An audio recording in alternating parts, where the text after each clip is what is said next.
अस्सलामुअलैकुम दोस्तों, कैसे हो सभी लोग। उम्मीद करता हूँ कि आप सब ठीक होंगे और अल्लाह ताला आपको खुश रखे। तो मोटर टाइप की एक और वीडियो आई नहीं है, पहले से आई हुई है, जो हम आज रिएक्ट करेंगे उस वीडियो पर।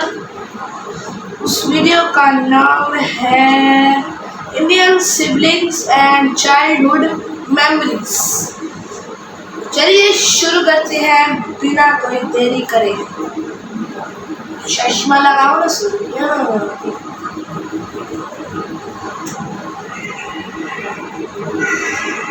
गाइस बहुत अच्छी वीडियो है, आप भी जाके देखना। रिसेंटली मेरे दादाजी मुझसे बोले, बेटा हमारी जिंदगी का सबसे बेस्ट समय हमारा बचपन होता है। ये बोलकर वो अपने डायपर में हगने लगे। तो मैंने इस बात पे थोड़ा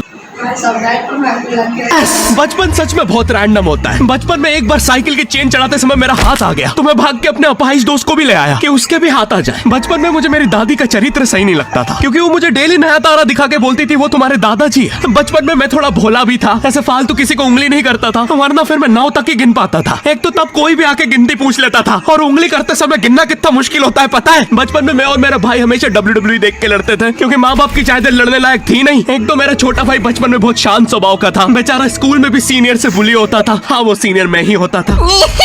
एक बार मुझसे बोलता, भैया डॉक्टर बनना मेरा सपना है। तो मैंने उसे नीट की बुक्स ला दी, तो अब वो उसका पूरा सपना बन गया। अब वो डॉक्टर गेम में भी बीमार ही बनता है, और बवासीर पीछे होती है। चिंटू बुक्स नहीं पढ़ रहा है तू। एक बार बेचारा बिस्तर पे गिर के रोने लग गया, तो सब बोलने लग गए कुछ नहीं हुआ, चींटी मर गई, चींटी मर गई। मैं यहाँ सोच रहा हूँ फिर अभी तक हम चींटियों वाले बिस्तर पे क्यों सो रहे थे। हाँ, घर में सबकी पीठ पे ददोड़े हो रखे हैं। हाँ, ये नहीं गिरता तो हमें तो पता ही नहीं चलता बिस्तर पे चींटियां हैं। हम तो सोए जा रहे हैं चींटियों वाले बिस्तर पे। और स्कूल में जब भी ये छोटे भाई पैंट में हक देते हैं, तो बड़े भाई को क्यों बुलाया जाता है पता है। कितनी घनघोर बेइज्जती होती है पूरी क्लास के सामने, और बुलाते भी इतने सस्पेंस है, वो देख के बड़े भाई का हगना निकल जाता है। ऐसे 2 छोटे बच्चे स्लो मोशन में भाग के आ रहे हैं। हाँ, वो उनकी नॉर्मल स्पीड है।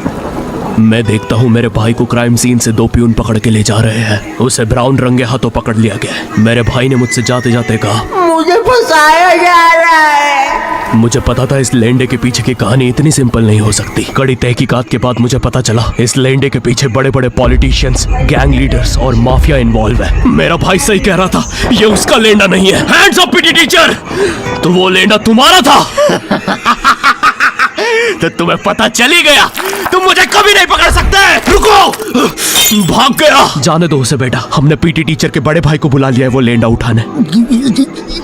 लेंडा आपकी नजदीकी सिनेमा घरों में पड़ा होगा तो देख के पैर रखना। ये चैनल पे जितने भी अजीब और गरीब चीजें तुम देखते हो, ये मैं और मेरे भाई की लाइफ में हमेशा होती रहती है, और इसलिए हमने ये चैनल नॉट योर टाइप बनाया था। मेरे भाई ने कहा तू बोल, और मैं एनिमेशन करता हूँ, और लो बन गया नॉट योर टाइप। आपके अरे अभी भी लेंडा लगा हुआ है। बचपन में बोले जाते थे कि तुम जितने दांत तकिए के नीचे रखोगे तुम्हें उतने ही रुपये मिलेंगे। तो मैंने दादी की 32 रख दी, तो मुझे 32 रुपए मिले। वो 32 7,000 की थी। जो पिटा हूं ना मैं घर पे, साली स्कैमर दांतों वाली परी चांदी का दांत ले जाके 1 रुपया देती है। दांतों से याद आया, बचपन में सब सूखा बॉर्नविटा खाते हैं क्योंकि दांत दूध के होते हैं। ठीक है, ये वाला जोक हटा दूंगा। बचपन में मुझे चुड़ैलों से बहुत डर लगता था। एक बार मुझे चुड़ैल के पैर के निशान दिखे, तो मैं उल्टा भागा, पर फिर मैं चुड़ैल के ही घर में आ गया। हाँ, मैं पट्टी में भूल गया था उसके पैर उल्टे होते हैं, तो फिर मैंने सोचा इसका पीछे से सर फोड़ देता हूँ। सर फोड़ने गया तो वो उसका मुंह निकला। फिर से भूल गया कि साली चुड़ैलों के बाल भी मुंह पे होते हैं। आदमी को पता चले तो चले कैसे। जब मैं छोटा था नींद में बिस्तर भी बहुत गीला करता था। मेरी मम्मी हमेशा गुस्सा करती थी कि सोने से पहले सुसु किया कर। अब उन्हें कैसे बताऊं, फिर गीले बिस्तर में मुझे नींद नहीं आती। बचपन में मुझे गुस्सा भी बहुत आता था, तो मेरी मम्मी ने मुझे एक रेड स्टोन की अंगूठी पहना दी, और सरप्राइजिंगली उससे मेरा गुस्सा इतनी जल्दी उतरने लग गया, क्योंकि अब मैं जब अंगूठी पहन के लोगों को पीटता था तो गुस्सा इतनी जल्दी शांत होता था। वैसे ये अंगूठी मुझे एक बाबा जी के आश्रम से मिली थी। जब मैं वो आश्रम में गया था, वहाँ एक बहुत ही हॉट सी बंदी मुझे देख के बार बार स्माइल करे जा रही थी, तो मैंने भी मौके पे चौका मारा और जल्दी से अपना नंबर पेपर पे लिख के उसकी तरफ फेंक दिया। वो बंदी ने भी बड़े प्यार से मेरा नंबर उठाया और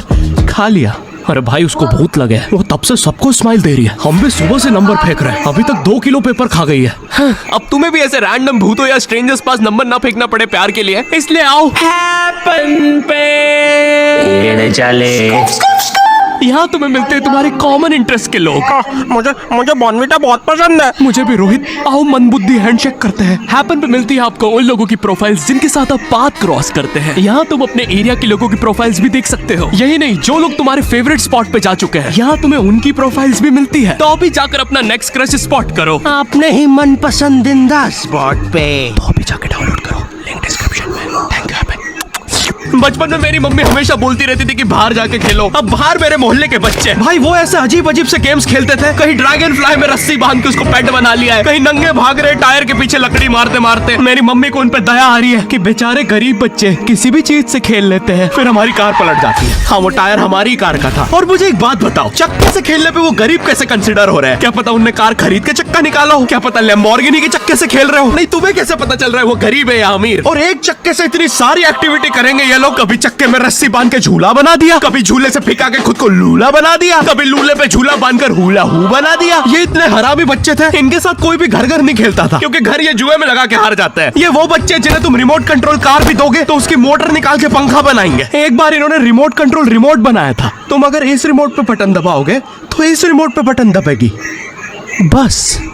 ये लोग मकर संक्रांति के दिन पतंग भी लूटते थे दुकानों से। पतंग से याद है मैं बचपन में अपने दोस्त जनक के साथ बहुत पतंग उड़ाता था। जनक गुजराती था और गुजराती लोग तो बहुत बड़े पतंगबाज होते हैं। वो लोग गला काटने के बाद भी काहे पहुंचे चिल्लाते हैं। जनक मेरे घर पे इतना बड़ा गिर्रा लेके आता था पतंग उड़ाने। उस पे पता नहीं कितने 1000 किलोमीटर का मांझा लपटा होता था। हम दोनों का सपना था उस गिर्रे की पूरी ढील देना। एक बार तो गिर्रा खाली होने ही वाला था, पर वो पतंग आर तो घूम के हमारे पीछे से आ गई। हमने हमारी पतंग काट दी। तो इस बार हमने सोचा पतंग पूरी परपेंडिकुलर उड़ाएंगे, स्ट्रेट। हमने 2 घंटे ढील दी, वो मांझे में वेव सिग्नल आने लग गए प्राचीन भाषा में। हमें लगा हमने एलियंस ढूंढ लिया, बट फिर धीरे से वो सिग्नल क्लियर हुआ। हमें पता चला हमने कोई नासा का 100 मिलियन का टेलीस्कोप काट दिया। पतंग भी चले, टेलीस्कोप काट दिया।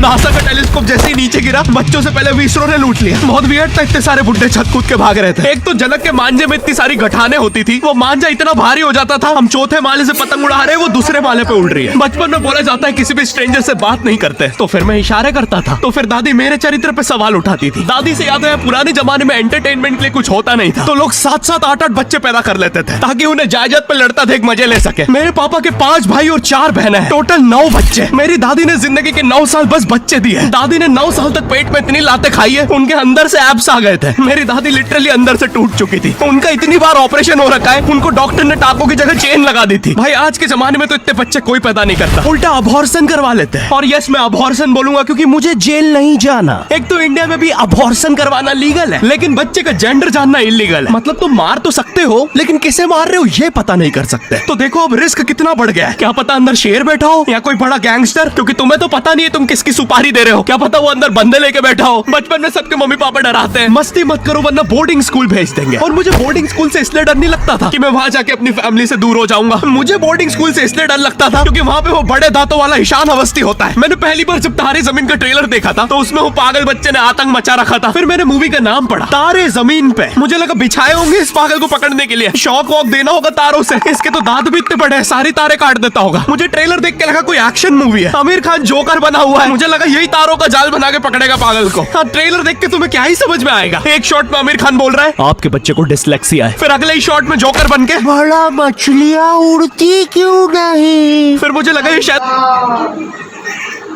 उस बच्चे के पैर तोड़ के बोर्डिंग स्कूल में भेज दिया ईशान अवस्थी वाली मूवी के अंदर। भाई साहब, तो अगर इसी के साथ आपको हमारी एक और not your time reactive video अच्छी लगी हो तो प्लीज सब्सक्राइब करके जाना और लाइक भी जरूर करना। और अगली वीडियो में मिलते हैं आपको। अल्लाह हाफ़िज़।